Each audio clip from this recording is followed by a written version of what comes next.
USA. All right, here we go. Some more social. Do we can for the country. From a state that we know is not corrupt at all. The board disqualifies 6 Southern Nevada cannabis company lounge applicants. Cannabis consumption lounge applicants. This is small. I'm old. Hold on. 6 applicants who've been waiting more than 2 years for cannabis consumption lounge licenses under a category reserved for individuals convicted of crimes when marijuana was illegal were notified Monday they were disqualified from the process. The Cannabis Compliance Board, CCB, said 3 of the denied applicants, NV Cloud 420 Lounge, LLC, Lakes Consulting LLC, if I mispronounced that, sorry, never heard of you, and Royal Tree TLC LLC has applied for locations in Las Vegas. 2 applicants, GGG CPA SE3 Inc., Jesus, and City Lights Production LLC applied for unincorporated Clark County. GGC PASE Inc. applied for NYE for Nye County. Nye. CCB Executive Director James Hum did not provide details other than the disqualified applicants weren't eligible under the guidelines. I think you have to give a little more explanation. That sounds shifty. A spokeswoman for the CCB directed the Nevada Independent to the statute covering confidentiality in Nevada cannabis law that applications are confidential and may not be revealed and may be revealed in whole or in part only in the course of the necessary administration. For 4 other applicants, Med SN Sin, Sunflower Compassionate Company, Greenwood Investment Group LLC, and N&D Enterprises LLP, all seeking a location in Las Vegas, met the social equity clause that was part of the 2021 cannabis legislation and will proceed in the cannabis consumption lounge licensing process. The idea behind the legislation was to give preference to applicants who were punished for what are now legal activities. Hum, who took over his role in January after being appointed by Governor Joe Lombardo, told the Nevada Independent the discrepancies in the 6 applications had been discovered by June 2023 but were not acted upon by the agency. Hum said he asked for an audit of the process. I can't speak to what happened. Oh, Jason. Yeah, you did that. Hey, I know. I can't speak to what has funner to blame you. I can't speak to what happened in the 6 months, Hum said in an interview last week. I wanted to make sure we got it right. This has been an extraordinarily long, a lot longer than they would have anticipated. The licensing process began in November 2022 when a computerized random drawing selected 10 applicants from the 30 applications claiming social equity qualifications. According to the statute, an applicant for a license to operate an independent cannabis consumption lounge under the social equity clause has to have been adversely affected by provisions of previous laws which criminalize activity relating to cannabis. Of the 10 applicants selected to receive a prospective license, 6 of the locations were listed in unincorporated Clark County, 3 were in the city of Las Vegas, and 1 was in Nye County. Out of the remaining 20 applications, 8 qualified based on the criteria and will be asked if they wish to enter a computerized random number drawing to obtain one of the 6 slots still remaining. Now that the 6 applicants have been informed they were disqualified, those applicants also were not disclosed. There are just 2 cannabis consumption lounges operating in Nevada, and both are in Las Vegas near the resort corridor.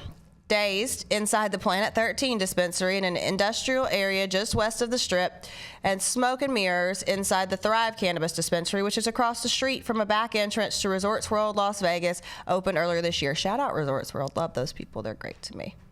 An additional 38 lounges are in various stages of consideration, making it unclear when more competition will arrive. Cannabis consumption lounges were legalized through AB 341 in 2021, 5 years after voters authorized the recreational use of marijuana in 2016.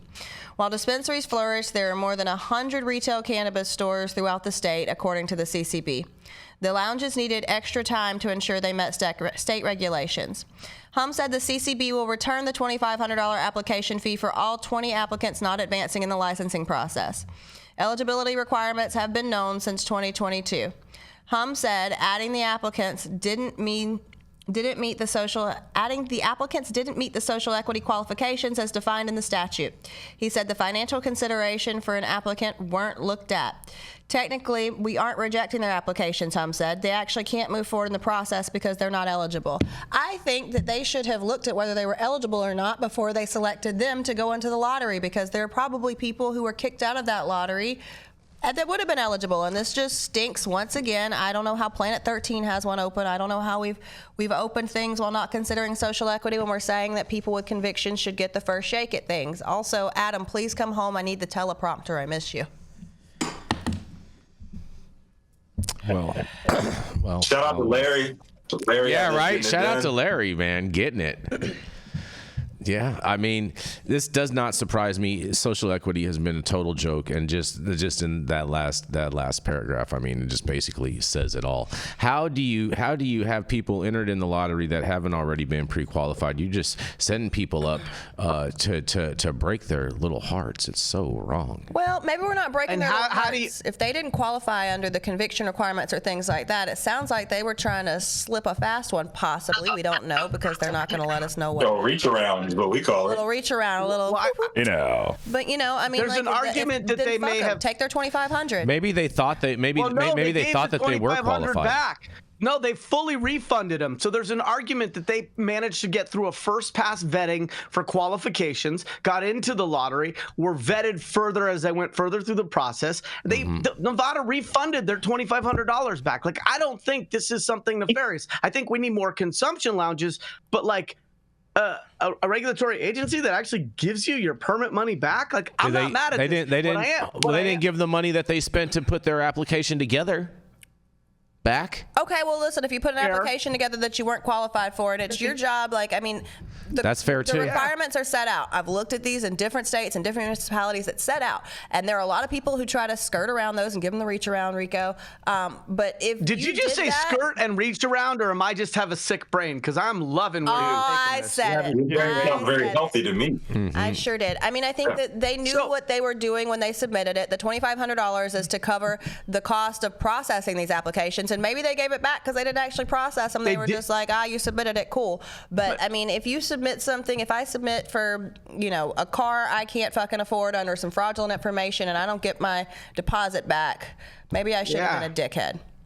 And what I would submit is just that why did it take from June of 2023 to July of 2024 before this whole process was worked out and they informed these people, hey, you don't qualify? So that seems pretty darn slow. But I'm not mad at them giving these people their money back. And if they did, in fact, pre-qualify or qualify for a first round vetting under suspicious or suspect or false data, I see this through the lens of maybe the system is working more than not working.